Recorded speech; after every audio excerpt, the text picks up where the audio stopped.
Kalawai ini kita di Paniai juga ada kalawai, tapi saya tidak tahu tidak mata berapa itu. Karena itu di zaman dulu dan sekarang sudah mulai tertinggal dan syukur-syukur kalau itu masih ada.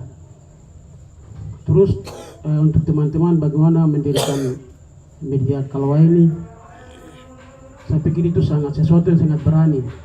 Bukan berani karena ada polisi dan itu tidak, tapi saya lihat sejauh ini di Papua jarang sekali anak menulis, dan saya juga termasuk salah seorang yang menikmati lau-lau itu. Lau-lau, bahkan saya tidak menulis juga, tapi tidak salah juga saya menikmati membaca. Nah, itu soal kalawai. Dan juga saya agak kritik soal lau-lau, bukan kritik ya, menurut saya boleh berpendapat soal itu. Kalau lau-lau itu kadang membaca, tapi kadang terpotong di tengah-tengah karena ada bahasa-bahasa berat itu. Jadi itu memang harus ada referensi lain soal ideologi. Tapi itu saya pikir sangat penting karena saya setuju soal propaganda.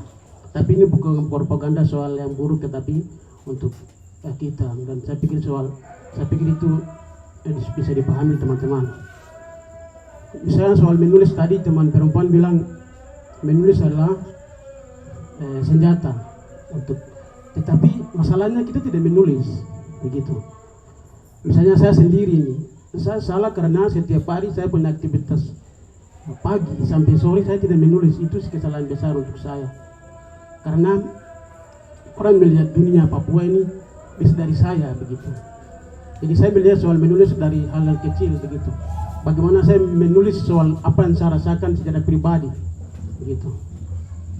Dan saya pikir kalawai ini, saya pikir ini salah satu media yang berpeluang bagus untuk mahasiswa bagaimana belajar, apalagi Yason ini sangat berpengalaman dalam menulis dan dia sangat fokus. Saya pikir itu agak langka di Papua itu, karena saya mengikuti itu Yason dan Mikael Kudian soal mengelola lau-lau itu.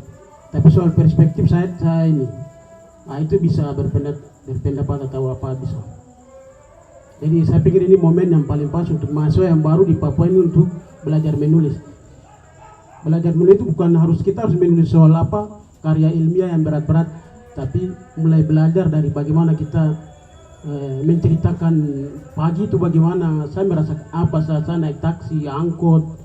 Itu saya pikir sangat penting, dan saya pikir kalau ini bisa jadi media untuk bagaimana orang menceritakan yang hal-hal sederhana. Karena di manusia ini berbeda, orang menikmati menulis itu berbeda. Ada yang menikmati karya ilmiah, ada yang menikmati soal fiksi, cerpen, dan itu saya pikir banyak orang. Dan kita tidak bisa bilang manusia ini sama rata, tidak. Banyak orang menikmati dengan cara pandang dan cara dia melihat sesuatu. Saya pikir itu. Terima kasih.